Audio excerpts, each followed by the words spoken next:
Hey everyone, what's up? Welcome back to Babylon Talmud. Today we're studying Daf Chaf Beis, Daf 22 of Masechta Sheqalim. We're going to learn the last two Mishnayos of Masechta Sheqalim and wrap it up. So, let's do it. We are on Daf Chaf Aleph Mud Beis, 3 lines from the bottom at the Mishnah Halacha Gimel. It says the Mishnah, B'sar Kodshei Kodshim, Shenitma Bein Ba'avatuma, Bein Bevlada Tuma. Great. Bein b'fnim bein b'chutz, b'shamei ov ma'ko yisari b'fnim, chutz mishnitma ba'avatuma b'chutz. So shtickle tumatayir at the end of Masechta Sheqalim.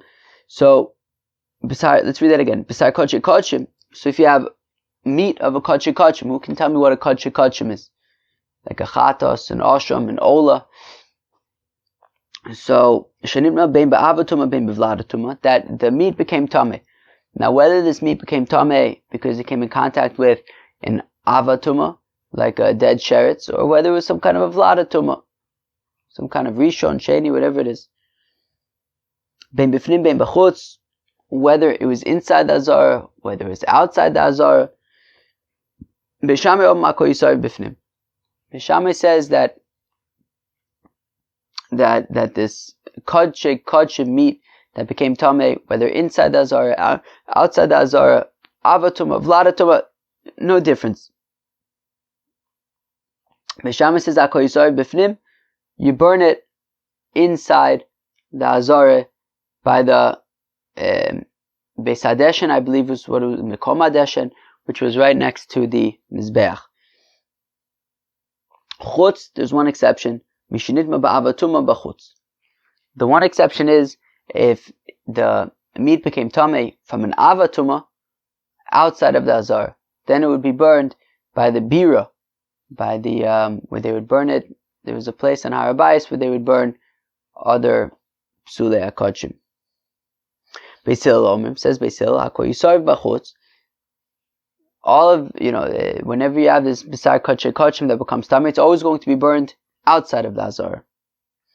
Chutz, there's one exception, mishenitma bevladatuma b'fnim. If the meat became tameh from a vladatuma inside the azar. Alright, sounds good to me. Rabbi Eliezer Omer says, Rabbi Eliezer, shnitma ba'avatuma, bein b'fnim, bein b'chutz, yisariv b'chutz. Shnitma bevladatuma, bein b'chutz, bein b'fnim, yisariv b'fnim.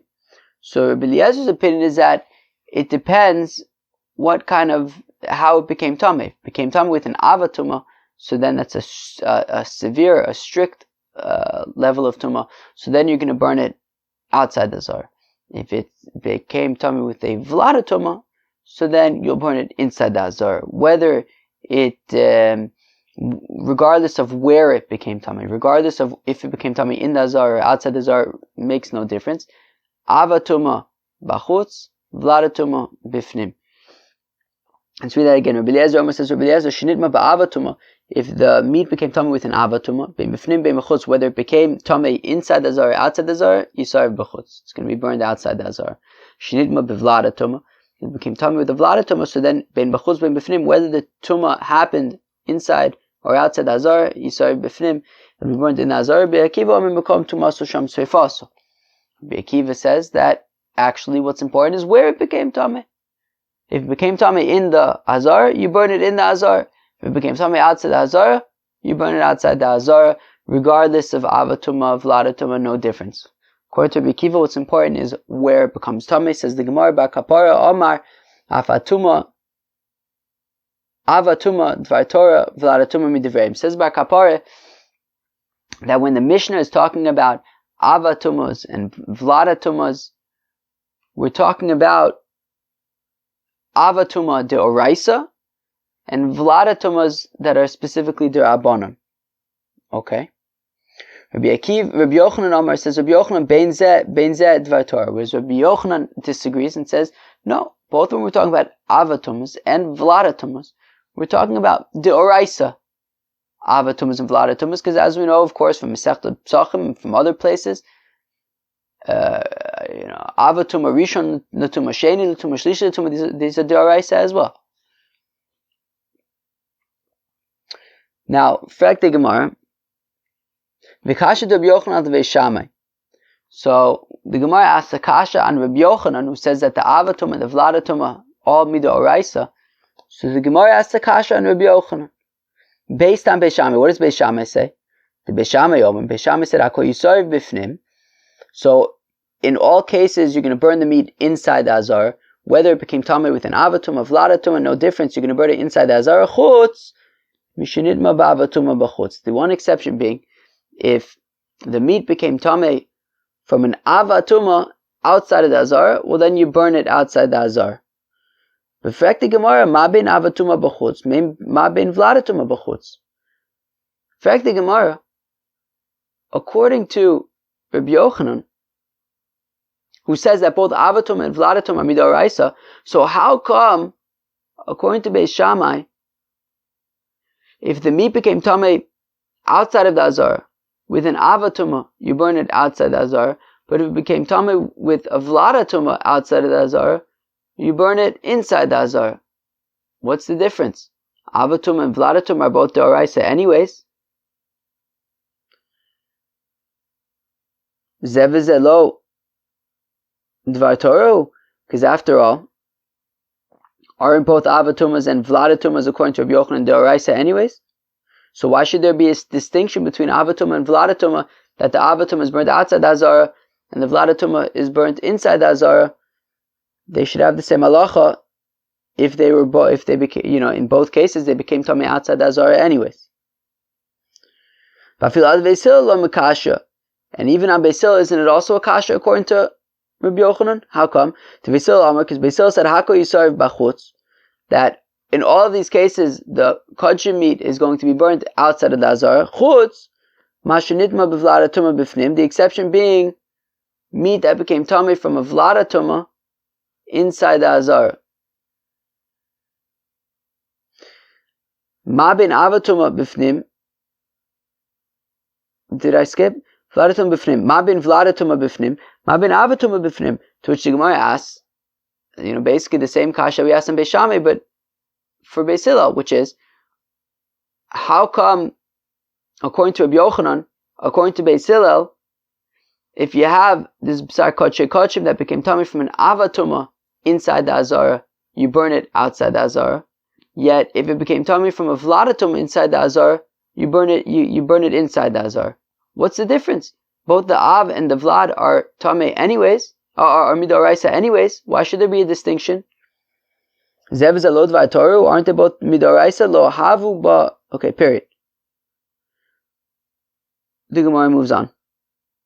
Classic Yerushalmi, from our 3 weeks of experience learning Yerushalmi. It's classic Yerushalmi. Ask a kasha, move on. Alright? Lo havu baraban ela ad bar kapara. So now moving on, the rabbis specifically were analyzing the opinion of Bar Kapara, who says that the avatumas are deoraisa, the vladatumas are deorabanon. The kasha the Bar Kapara ad Beis Shammai, and we said that Bar Kapara's position is problematic according to Beis Shammai. How come? The Beis Shammai because Beis Shammai says Hakol yisariv b'fnim. Okay, everything is burnt inside the azar. Chutz mishenitma ba'avatuma b'chutz. The exception being meat of kodshim that became tamei from an avatuma outside the azara, that's taka burnt outside the azara. Ma bin avatuma bein bachutz bein bifnim. Zev v'zeh lo dvar Torah. So now the kasha that the Gemara asks, according to, or that the rabbis ask on Bar Kapara, is Bar Kapara says if you have kodshim meat that became tamei from an avatuma outside the azara, so you burn it outside the azara. Yet if the kodshim meat became tamei inside the azar from an avatuma, you burn it inside the azar. Why? After all, according to Bar Kapara, an avatuma is midoraisa. We're talking about an avatuma midoraisa, so they should have the same halacha. Whether it became tamei inside the azar or outside the azar, they both became tamei from an avatuma. They should have the same halacha. Avatuma midoraisa should have the same halacha. So the Gemara answers begin to Rabbi Akiva.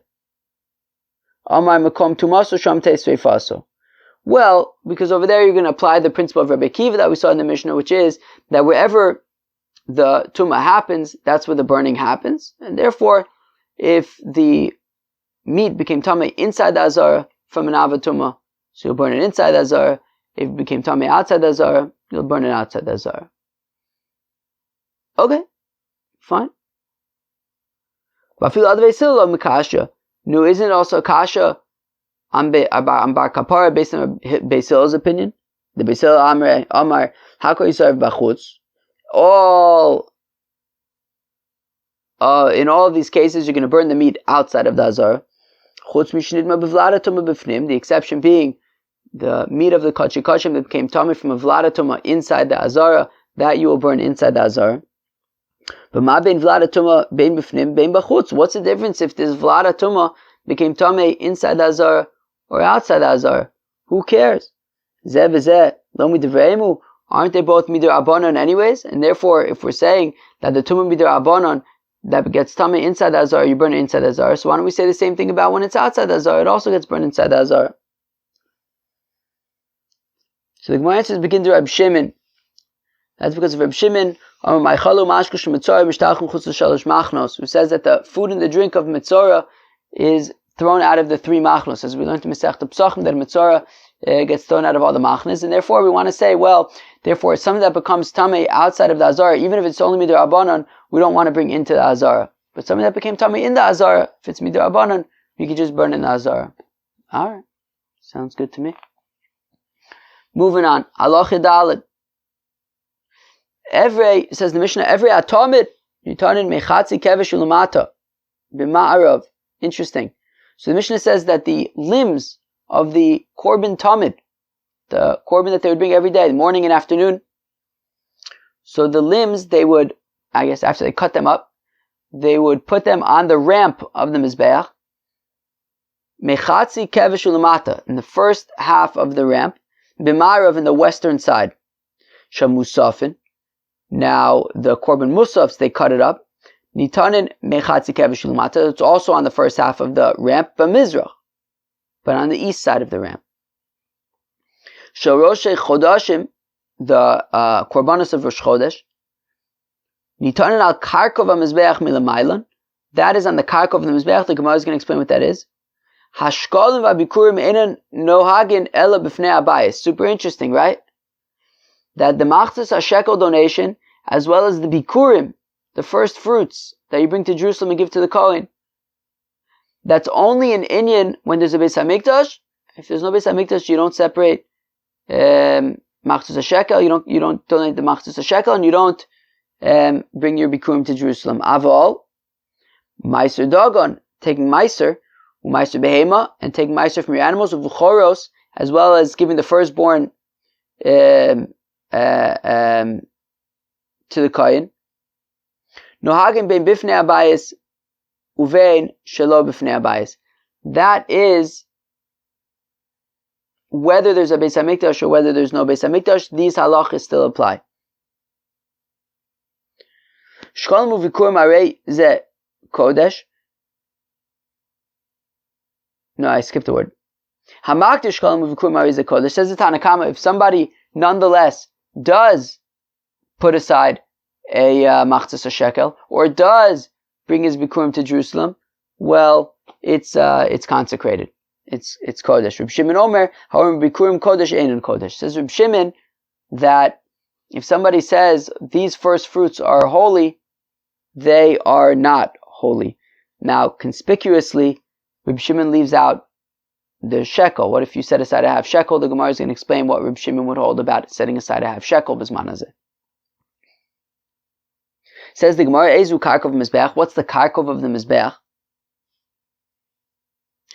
Ama ben keren the keren mekomiluch ragli kohanim. So says the Gemara that the karkov is the area between the horns, the corners of the mizbeach, the horns on top of the mizbeach, where the kohen would walk. Okay, I think it's taka machlokas about what it is, but okay, this is the opinion here in the Gemara that the karkov is the area on top of the mizbeach between the horns.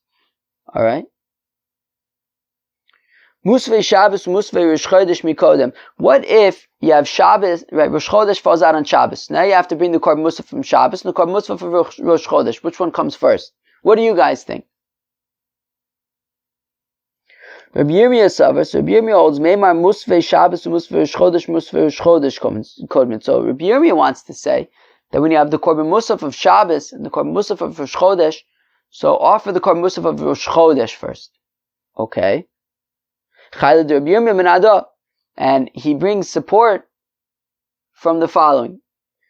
Shiru Shel Shabbos v'Shiru Shel Rosh Chodesh, Shiru Shel Rosh Chodesh Kodem. Interesting. When you have the song, the Shir Shel Yom of Shabbos, so if you have Shabbos Rosh Chodesh, so which song do the Leviim sing in the Beis HaMikdash first? The song of Shabbos or the song of Rosh Chodesh? So the Gemara answers, Musve, no, did I skip? Shiru Shel Rosh Chodesh Kodem. So the song of the day of Rosh Chodesh precedes the Shir Shel Yom of Shabbos. So therefore, Rabbi Yirmiyah wanted to assume, if the Shir Shel Yom of Rosh Chodesh precedes the Shir Shel Yom of Shabbos, so Mistameh, the Korban Musaf of Rosh Chodesh precedes the Korban Musaf of Shabbos. That was Rabbi Yirmiyah's svara. Omar Rabbi Yosa, Shanya hi Tamun. So it says Rabbi Yossi that it's taka different when it comes to the song that the Leviim would sing, as opposed to which korban would actually be offered first.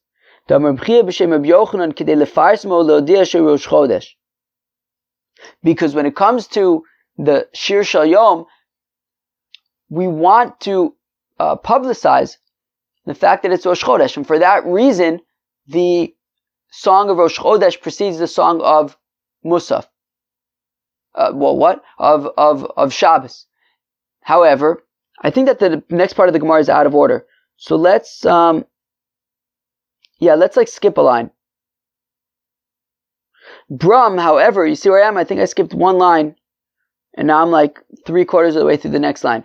Brum, however, hacha, when it comes to the korbanos, musfei Shabbos, musfei Rosh Chodesh, when it comes to the korban musaf of Shabbos, the korban musaf of Rosh Chodesh, musfei Shabbos kodmin. Al Shem, and I'm sure everybody was thinking this, Kol HaTader Mechaveru Kodem Es Chaveru, Tader V'Shenu Tader, Tader Kodem. That when you have something that's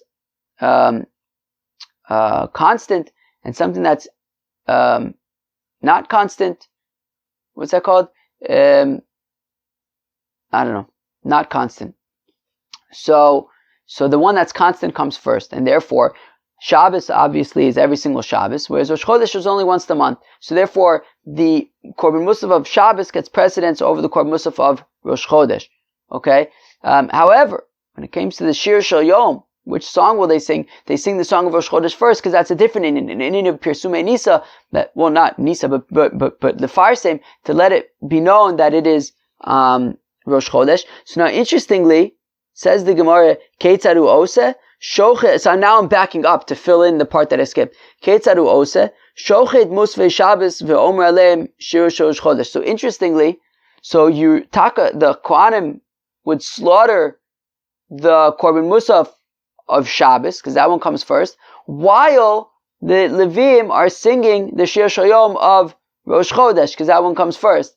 And then they slaughter the Korban of Rosh Chodesh afterwards, and Mistama then they sing the Shir Shel Yom of Shabbos. So they kind of flip it around. Very, very interesting. Masechta Sheqalim now concludes with understanding Reb Shimon's opinion. Right, the Mishnah had said that Sheqalim and Bikurim Bizman Hazeh, nowadays when there's no Beis HaMikdash, do not apply. The Mishnah then said that if somebody does, however, set aside Machzos HaShekel or Bikurim, it is considered holy.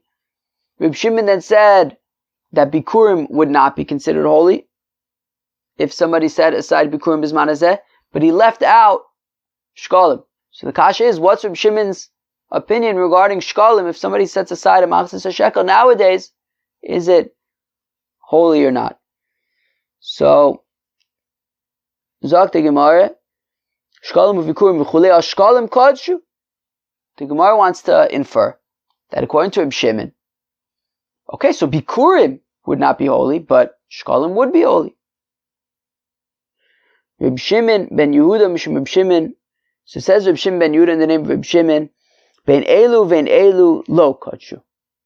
So Reb Shimon ben Yehuda says in the name of Reb Shimon that no, just like the Bikurim are not holy, according to Reb Shimon, also the Machzos HaShekel, if you set it aside nowadays, is not holy. Fact the Gemara. Tani, we have a Bryce that says, Ger Bizman Hazeh tzarich lavi kino rivis kesef.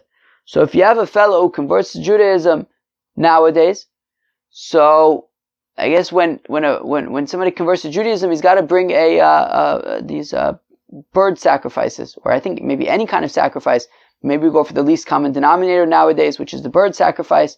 So we say that he needs to set aside a quarter of, I think, a silver coin, and that will be kilu, his token thing that he's setting aside for a sacrifice, because he can't bring a sacrifice nowadays. So he kind of sets it aside, and then when the Beis Hamikdash is built, he'll use that money for his sacrifice.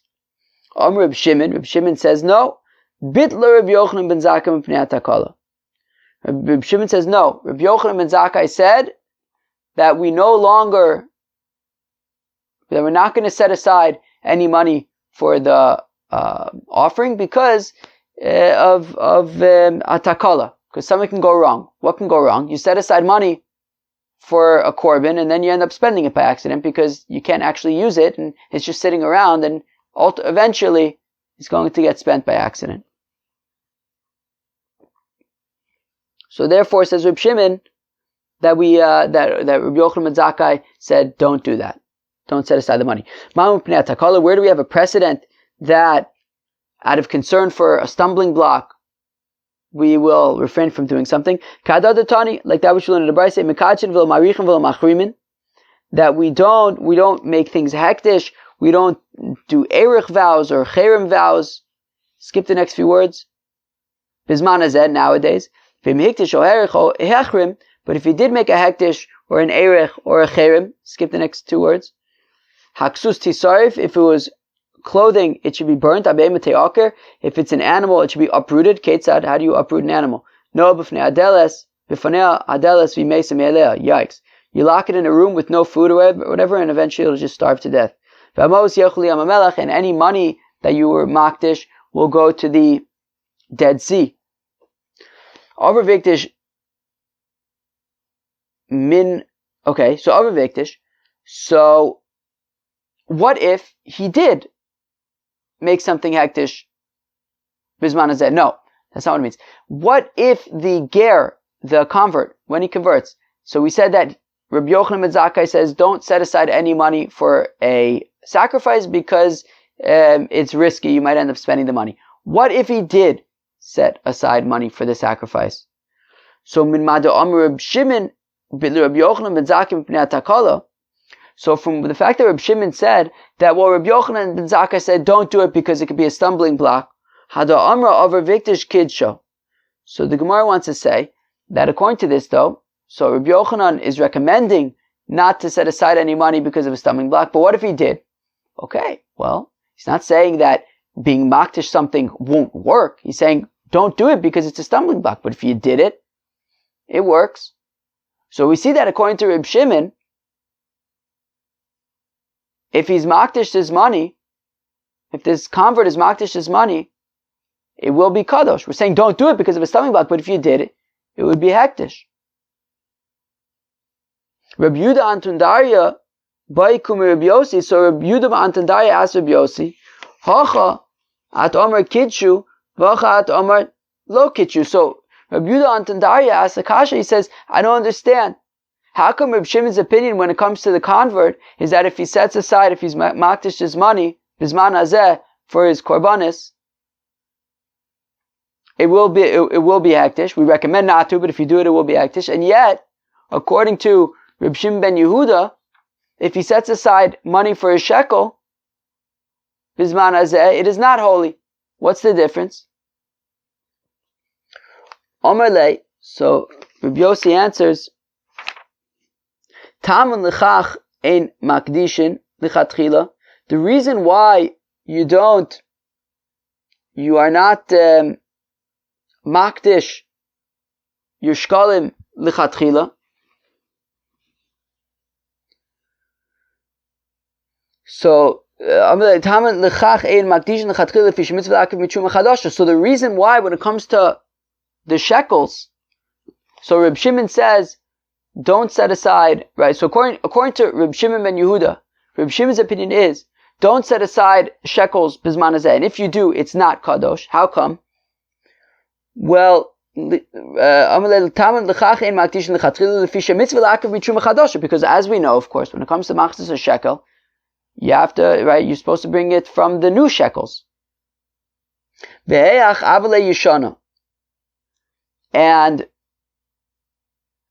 if bizman hazeh you set aside your machzis a shekel, it will already be considered old by the time like the Beis Hamikdash is built and you have your shekel. Whereas when it comes to the korban of the Nazir, of the Ger, my islach lemeimar. What should be the reason to say that if he sets aside money for his korban, it shouldn't work? Hayishani, what are you going to say? Because it's going to be an old coin. When it comes to other ekdeshos, other than the machzis shekel, vikino shel ger, as well as the bird pairs of a convert, enu tzarich chadasha, v'mikdash kadosh.